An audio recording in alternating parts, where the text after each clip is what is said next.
Hello, my dear students. Welcome back to your social science class. As we have read chapter number 18, the Union Government, the Legislature. Today we will discuss some question answers of this chapter. Let's start with part D. Question number 1. Why did India opt for a federal form of government? Explain. India ने federal form of government को क्यों opt किया है, explain करें. Answer is in a vast country like India with diverse languages, customs, religions, traditions, lifestyles, and climate conditions, it becomes difficult to have a single unified administrative setup.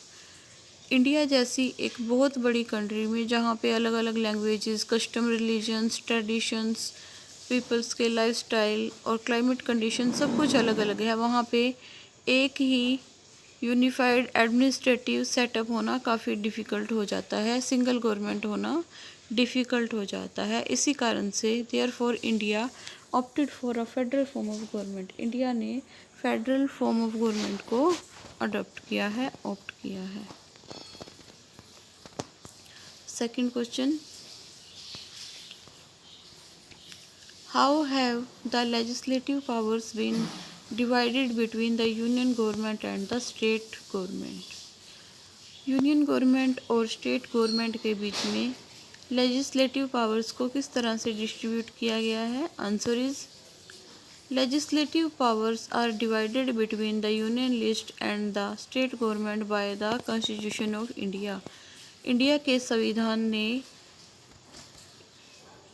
Government की, state government और union government की powers को divide किया है. The constitution divided various areas of government jurisdiction into 3 list. इन सभी powers का जो डिवीजन है वो 3 लिस्ट्स के अकॉर्डिंग किया गया है. The union list has 97 subjects on which only the centre can make law.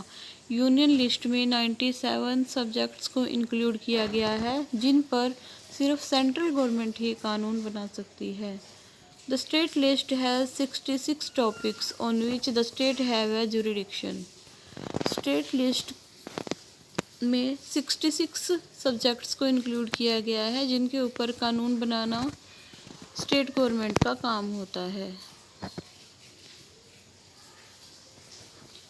The concurrent list has 47 subjects on which both the center and the state can legislate. Concurrent list में 47 subject include किए गए हैं जिनके ऊपर centre के साथ साथ state government भी लॉ बना सकती है.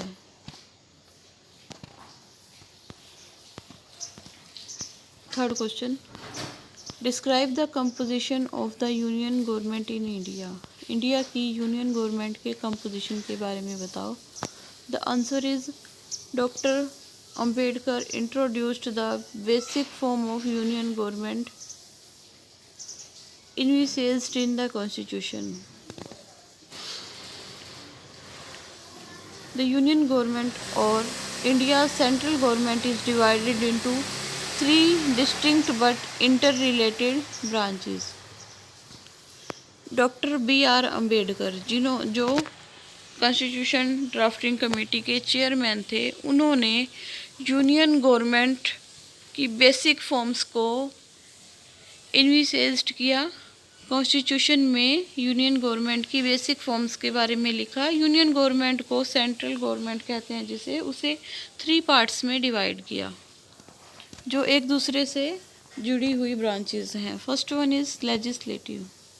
It consist of parliament of India. Legislative में इंडिया के पार्लियामेंट को इंक्लूड किया जाता है, हेडेड बाय प्रेसिडेंट, जिसके हेड प्रेसिडेंट होते हैं, and constitutes Rajya Sabha and Lok Sabha. Parliament में राज्यसभा और लोकसभा भी शामिल होते हैं. Second one is executive. It consists of president, vice president and A council of minister led by prime minister. Executive में प्रेसिडेंट, वाइस प्रेसिडेंट और काउंसिल ऑफ मिनिस्टर जिनके हेड प्राइम मिनिस्टर होते हैं उन्हें इंक्लूड किया जाता है. Judicial. It is independent of the executive and constitutes Supreme Court of India and High Court. Judicial में इंडिपेंडेंट जुडिशरी होती है जो लेजिस्लेचर और एग्जीक्यूट से इंडिपेंड होती है। इसके अलावा सुप्रीम कोर्ट ऑफ इंडिया और हाई कोर्ट ऑफ इंडिया को जुडिशियल में इंक्लूड किया जाता है। तो 3 ब्रांचेस हैं यूनियन गवर्नमेंट की, लेजिस्लेटिव, एग्जीक्यूटिव और जुडिशियल, ये जुडिशरी भी कहते हैं।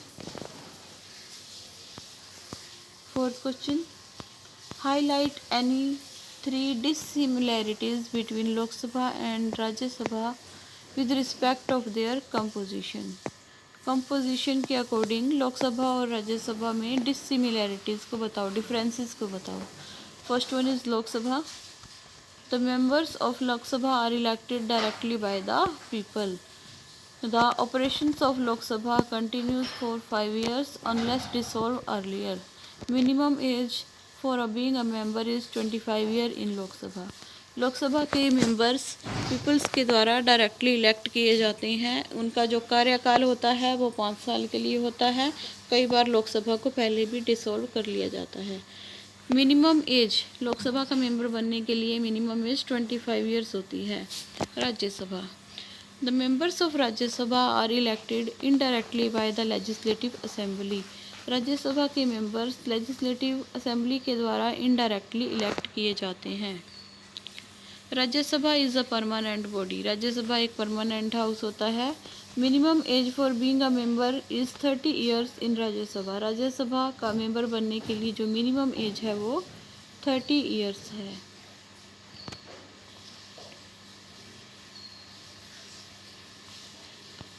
Fifth question, mention any 3 advantages of universal adult franchise.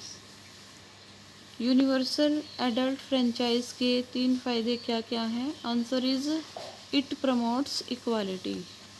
यह इक्वालिटी को प्रमोट करता है। It gives all people right to vote. ये सभी लोगों को वोट करने का राइट प्रोवाइड करता है। It helps in political awakening. ये राजनीतिक जागरूकता लाने में पीपल्स की हेल्प करता है।